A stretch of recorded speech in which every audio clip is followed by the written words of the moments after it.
August 1995, Karakoram Range, Pakistan. At over 8,000 meters, the air holds barely a third of the oxygen available at sea level. Every step requires conscious effort. Every movement taxes the lungs. Even standing still can feel like suffocation.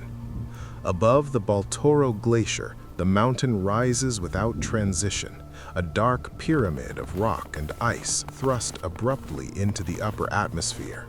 K2. Steeper than Everest, colder, less forgiving. Climbers often describe it not as a mountain to be climbed, but as a structure that must be survived. And on this particular season, dozens of experienced alpinists had gathered beneath its flanks, watching, waiting, measuring the narrow window that might allow them passage upward. Among them was a British climber whose presence had already drawn attention long before the expedition began. Allison Hargreaves was not unknown to extreme altitude. By 1995, she had already established herself as one of the most technically capable high-altitude climbers in the world. She had climbed the 6 great north faces of the Alps in a single season, alone. She had reached the summit of Everest without supplemental oxygen and without Sherpa support, ascending through terrain where most climbers depended heavily on both. But reputation meant little here. On K2, past achievements offered no protection. The mountain had a habit of resetting every hierarchy. Experience helped, but survival was never guaranteed. The expedition approached along the Baltoro Glacier, a frozen corridor stretching for nearly 60 kilometers through some of the most severe terrain on Earth. Porters moved slowly under heavy loads. Supplies were rationed carefully. Weather patterns were tracked obsessively. Even at base camp, altitude was already punishing. Sleep came unevenly. Headaches were common. Appetite faded quickly. The mountain loomed constantly overhead, impossible to ignore. From a distance, the Abruptly spur cut a diagonal line across the face. It was the most commonly attempted route, though common on K2 remained a relative term. Nothing about this mountain was routine. Over the following weeks, teams began the slow process of acclimatization. Climb high, descend, recover, repeat. Ropes were fixed section by section. Equipment caches were established. Each rotation pushed the climbers slightly higher while forcing their bodies to adapt to thinning air. Progress was deliberately methodical. Moving too quickly at altitude could trigger pulmonary or cerebral edema, both frequently fatal without immediate descent. Patience was not optional. It was survival. K2 revealed itself gradually. Seracs groaned deep within the ice fields. Loose rock rattled down couloirs warmed briefly by sunlight. Wind plumes streamed from the summit like banners, visible warnings of violent conditions above. Every sound carried significance. Every shift mattered. Veteran climbers studied the slopes through binoculars, searching for subtle changes. Fresh avalanche debris, unstable snowpack, new fractures in the ice. The mountain never spoke loudly, but it communicated constantly. Ignoring those signals could be catastrophic. Camp 1 was positioned above the initial ice slopes, a precarious platform carved into the mountain. From there, the route steepened sharply toward Camp 2, perched beneath massive hanging glaciers. Climbers moved clipped into fixed lines, front points of their crampons biting into hard blue ice. A single mistake could accelerate into an uncontrollable fall. Exposure was constant. There were no safe edges, only gradients. By the time teams established Camp 3, the environment had changed again. Oxygen levels dropped further. Winds intensified unpredictably. Simple tasks, melting snow, securing tents, adjusting harnesses, became exhausting.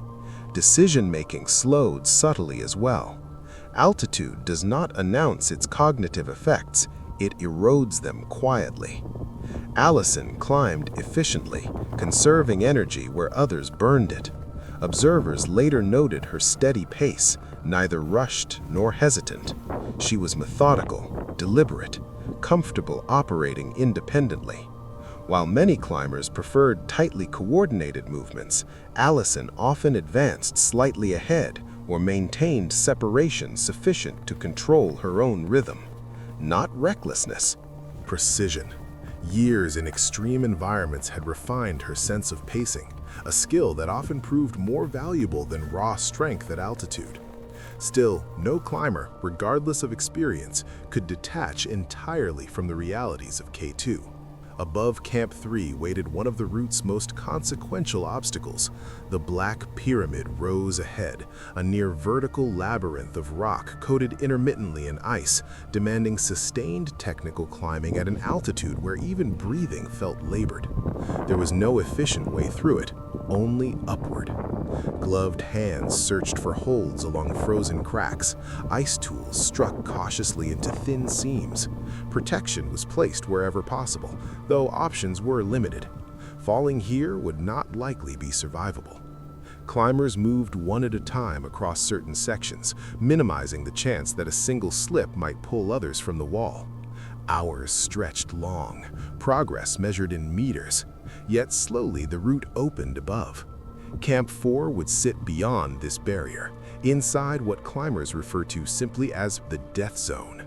Above 8,000 meters, the human body begins to deteriorate. Cells struggle to regenerate. Judgment becomes less reliable. Even with acclimatization, the margin between functional and impaired narrows dramatically. Most climbers aim to spend as little time here as possible. It is not an altitude designed for endurance, only for passage. By late July, several teams had positioned themselves high on the mountain, waiting for a stable weather system, a summit window. Such windows rarely last long on K2, sometimes only hours. Forecasting remained imperfect. Satellite data provided guidance, but the mountain generated its own localized patterns capable of shifting faster than predictions could account for. Still, optimism built cautiously through the camps. The jet stream appeared to be moving north. Wind speeds were projected to drop. Temperatures, while still lethal, might stabilize briefly. The opportunity, if it held, would demand immediate action.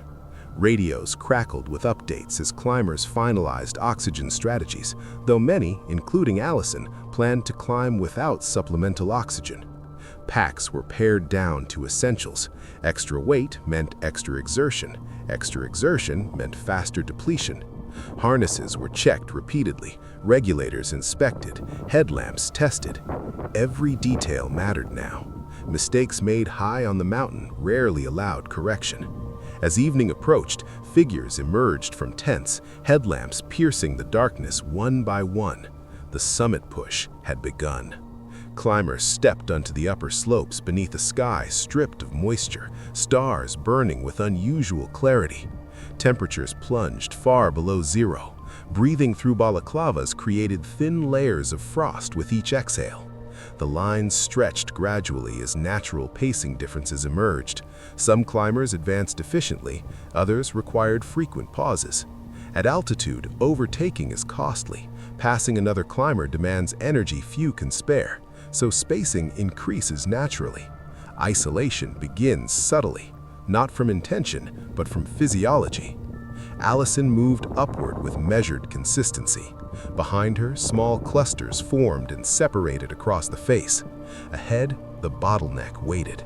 A narrow couloir angled beneath an enormous overhanging sérac, a suspended mass of ice capable of collapsing without warning. Crossing it required speed. Lingering increased exposure to objective hazard. Yet moving quickly at that altitude was rarely possible. Climbers threaded through one by one, axes biting into hardpack, crampons scraping against embedded rock. Above the bottleneck, the route traversed outward, fully exposed before rising toward the summit ridge. Wind remained lighter than expected for the moment, but subtle signs began appearing.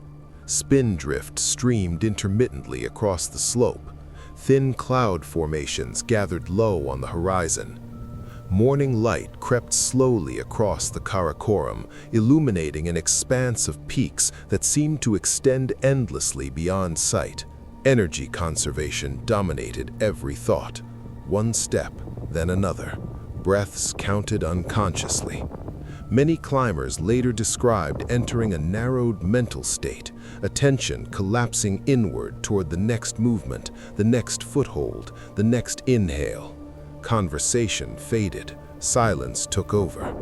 As the slope steepened toward the summit ridge, spacing between climbers widened further. Some turned back, recognizing early signs of exhaustion. Others pressed on cautiously. Allison continued upward, steady and controlled. Reports from that day suggest she advanced efficiently through terrain that slowed others. Whether by pace or positioning, the effect was the same. The mountain around her grew quieter. Human presence thinned. Above 8,000 meters, silence is rarely comforting. The summit ridge of K2 is deceptive. From below, it appears almost within reach, a gentle arc leading upward. In reality, it demands sustained effort across exposed ground where wind can return abruptly. Foot placements must remain exact. Cornices sometimes extend invisibly beyond solid ground. Step too far outward and nothing waits beneath. Cloud layers thickened gradually below the ridge, filling valleys until only the highest peaks broke through like islands. Visibility remained acceptable, but the atmosphere no longer felt stable. Climbers sensed it without needing to articulate it. The mountain was changing again. Time becomes abstract at altitude. Watches are consulted, but minutes blur together. Only progress matters. Shortly after midday, scattered climbers reached the highest point on Earth's second tallest mountain, one by one, without celebration. There is little energy for it. Photographs were taken quickly, gloves removed only briefly to prevent frostbite. Radios transmitted clipped confirmations, summit. But summiting K2 marks only the halfway point. Descent is where the mountain often asserts itself, and already conditions were shifting faster than expected. When Allison reached the summit, witnesses later indicated that spacing between climbers had grown significant. Some had already begun descending, others were still ascending. For brief moments, the ridge held only the sound of wind and the rasp of breath inside insulated masks. 8,611 meters above sea level. No helicopters could operate here. No rapid rescue was possible. Every climber understood this long before leaving base camp, yet understanding something intellectually differs from confronting it physically. Cloud formations thickened. Wind strengthened in uneven pulses. Radio communication became less reliable. The summit window, never guaranteed, appeared to be closing, and the descent still lay ahead. Descending demands a different kind of concentration. Fatigue is higher, oxygen lower, judgment thinner. Small miscalculations compound quickly. Climbers began retracing their path toward the bottleneck, aware that conditions were deteriorating faster than forecasts had suggested. Snow crystals swept across the ridge now in steady sheets. Visibility contracted. The mountain that had allowed passage hours earlier was reorganizing itself. And high on that exposed face, Allison started down, alone. Within hours, the storm intensified into something far more dangerous than anyone on the upper mountain had anticipated. Winds accelerated to violent speeds, strong enough to throw climbers sideways even while anchored to fixed lines.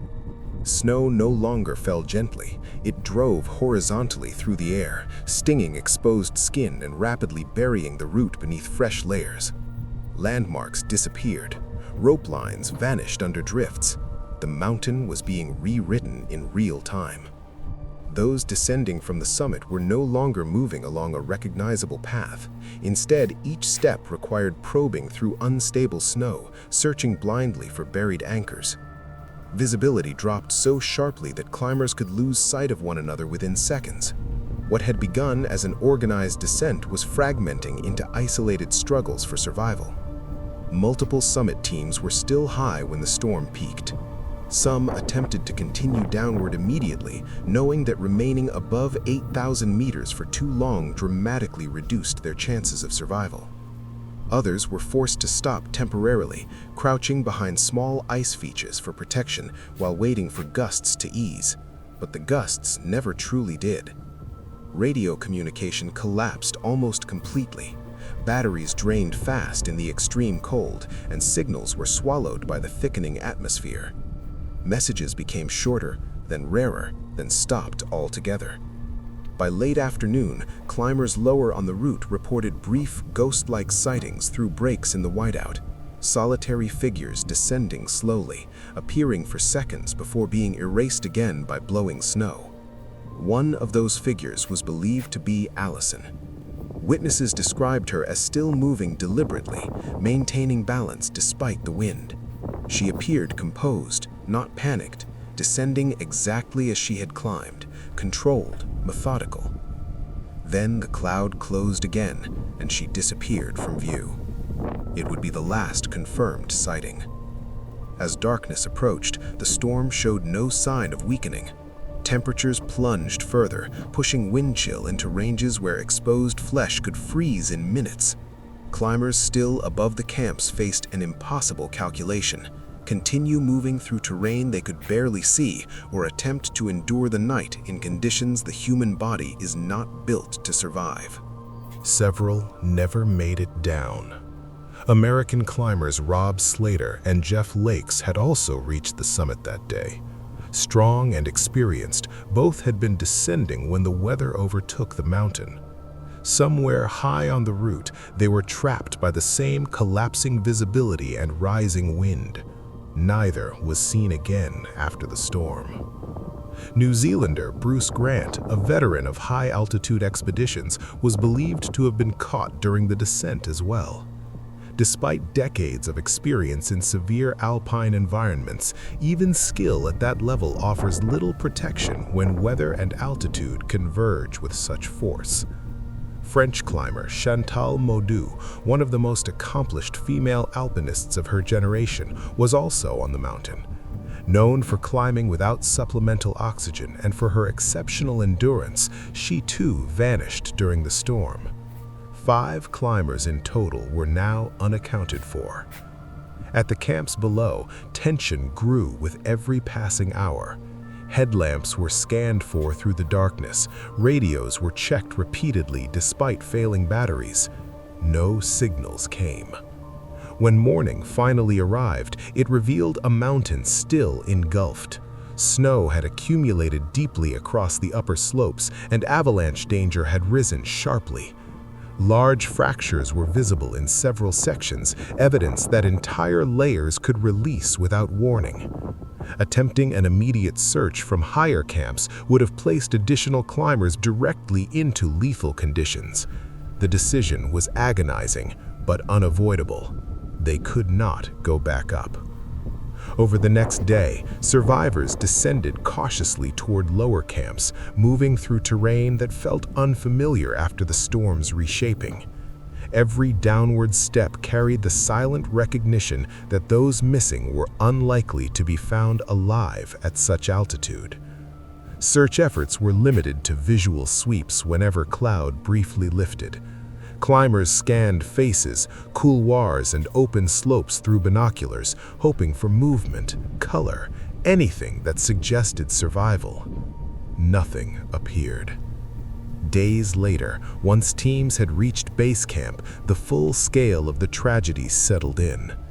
News began its slow journey down the Baltoro Glacier, carried by satellite transmission and expedition dispatches.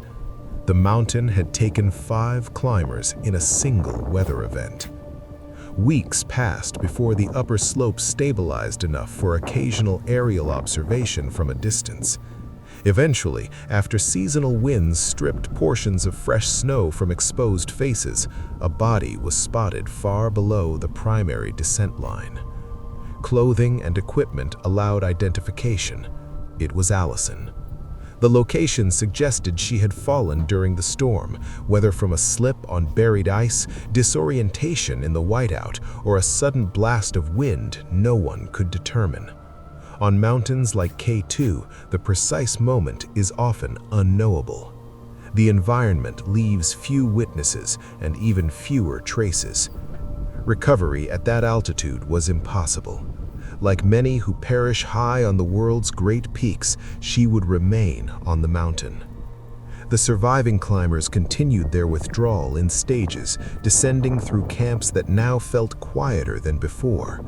Conversations were minimal, movements mechanical. Each person carried their own internal reconstruction of the storm, the sound of the wind, the vanished headlamps, the unanswered radios.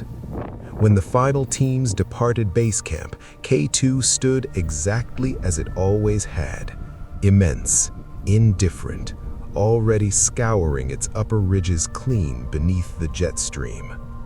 Allison Hargreaves had summited the second highest mountain on Earth without supplemental oxygen, a feat achieved by only a handful of climbers at the time.